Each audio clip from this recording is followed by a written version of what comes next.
Hi, I'm James Vowles. I'm the Motorsport Strategy Director for the team, and I'm here to answer your questions about the Monaco Grand Prix.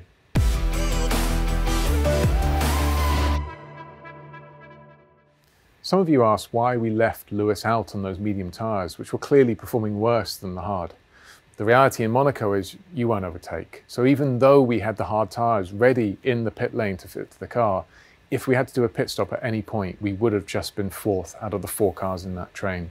You can't overtake. You saw that with Max Verstappen trying really aggressively against Lewis. So perhaps the bigger question is, why did we fit the medium tyres to Lewis? And to answer that, we need to go all the way back to Thursday. We were one of the top teams to have both medium and soft available to long run in FP2, the second practice session, and the track conditions were slightly worse than they were going to be in the race, but still representative enough to understand how the tyres were performing. On those long runs that we did on medium, we were able to see that their life would just about make what we needed to in the race to achieve the stints that happened when the safety car came out. And that's what triggered our decision. In Monaco, you typically want the softest rubber that you can get away with for the stint length that you're trying to get to. And we knew it would be tight. We knew it would need a lot of management, but believed, based on the Thursday data, that the medium tyre would do the job. The second reason why we fitted the medium tyre was there was a chance of rain during the race. If you could see our weather radar, you would have seen the sea of blue come in from the east towards the circuit. Now, it actually broke up. There was a very little bit of light rain during the race, but we had forecasted that there would be slightly heavier rain than that. Not enough to go to inters, but enough to be very difficult on dry tyres. And the medium may well have provided slightly more coverage in those conditions, being a slightly softer compound. And that's why we erred towards that slightly softer medium tyre. There's a question over why we double stacked the cars in Monaco during that safety car. If you can stop under a safety car in Monaco, it's really the best of all worlds. From lap 11, we knew we could take the tyres to the end of the race. We believed the medium, but the hard would have easily have made it as well. And our competitors, Vettel and Verstappen, knew this too. That's why they came in. If you stay out, if you look at this race planner as an example, this was the real race. And now imagine Valtteri's at the front of that queue. So he has track position, he has clear air in front of him, but that soft tyre was already starting to become damaged on the front left. And more so than the medium, it would have fallen apart far, far quicker. And the reality behind it is that as you look across the race on the x-axis, left to right is laps increasing, he never would have pulled a gap to the 3 cars behind. And ultimately, when he took his pit stop, which could be right at the end, he would drop into P4 behind those cars. So he's now lost positions. So for Valtteri, you don't want to do that if you can at all avoid it. So you need to come in during a safety car.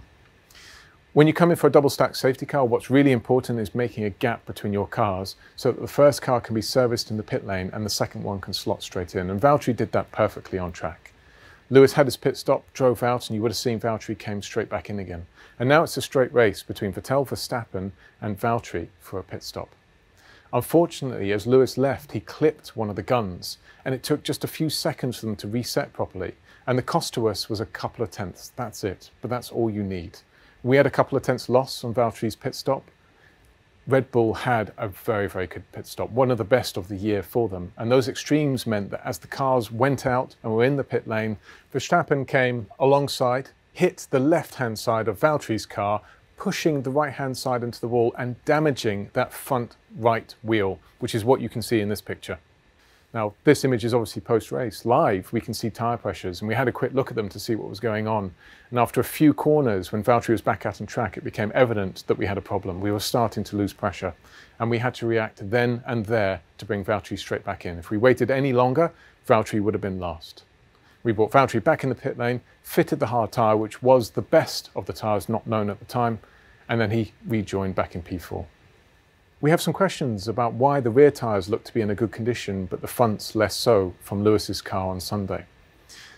We knew from Thursday's running that all of the tyres were wearing down pretty equally. The front and the rear axle were working fairly well, and the rubber was being worn away in equal measures for every lap that you did. What happened on the front wasn't a normal tyre behaviour. We're actually starting to tear it apart and use it far, far quicker than you normally would.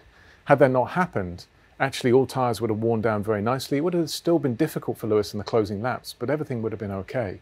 It's that tearing that created the problem. And when that happens, you don't use the rubber normally anymore. You start really shearing it off the surface and it disappears very, very quickly. And with 20 laps to go, it was clear that Lewis didn't have much tyre remaining on the front at all and had to really look after it. What he then started doing, and you can see it on the video, is he had to use the rear axle to turn the car. You would have seen him, especially in lows, turning the car a lot more aggressively on the rear tyres, using what was left on that rubber to keep the car going in the right direction.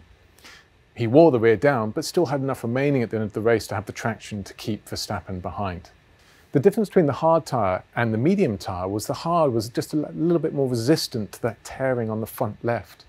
If you looked at the TV during the race, you would have seen a little bit of this tearing on the front left of Verstappen's car, but nowhere near as bad as Lewis's. And the reality behind it is that's the extra security that tyre provided you. It's just in a little bit of a better state. And as a result of it, you could push much, much harder for more laps in the race.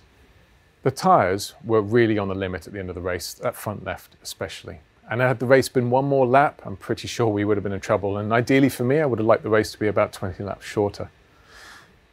On Thursday, we did our homework, and we're one of very few of the top teams to do our homework. We had that medium tyre, and we ran it in FP2, the afternoon session, which temperature-wise was very similar to the race. And we put a number of laps in it to try and understand how it was wearing, how we were using it, and what forecast of laps you could do in the race. And from our homework, it came out that you could do the stints we were asking it to do in the race with a lot of management. The reality behind it is that that work was incorrect. We didn't go into the race being able to enjoy those lives. And that front left tyre really started tearing itself apart much earlier than we had anticipated, making life very difficult. We were on the limit. I think there's no question about that. The hard tyre was the right tyre to fit. It gave you more resistance to that problem. And had we had the hard tyre, Lewis's race would have been much, much easier. Lewis and Valtteri are the experts in the car and can feel exactly what's going on at every single point, both of the car and the tyres. We have data and a lot of it, and it tells us what's, for example, happening in the power unit, what's happening in the brakes and what's happening on the tyres. But ultimately, Lewis and Valtteri are in the hot seat. They really know what's happening and can control what's happening furthermore. Lewis's feedback is invaluable to us. It really helps us guide what is going on and actually correlate it to the data. And I would much rather he talks to me every single lap about what's happening, what his concerns are, and what we can do to help him, rather than hold it in and not let us know what's really happening behind the scenes. Lewis could clearly see that that front left wasn't going to hold up, and he was right. And it allowed us to already take action. What do we do? What if it disappears? What pit stops do we do? What can we tune on the car? And see how much we can help him get to the end of the race. Valtteri was on that hard tyre after the second pit stop, behind Vettel. Now, the difference between Verstappen and Lewis was that Verstappen had that hard tyre. He had a tyre advantage, and he took advantage of it. He tried to pummel Lewis lap after lap to get his medium tyres to completely disappear.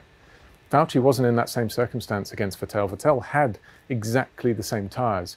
And if Valtteri had been on his gearbox every single lap, nothing would have happened. In fact, typically it's the car behind that would have suffered because you lose the downforce.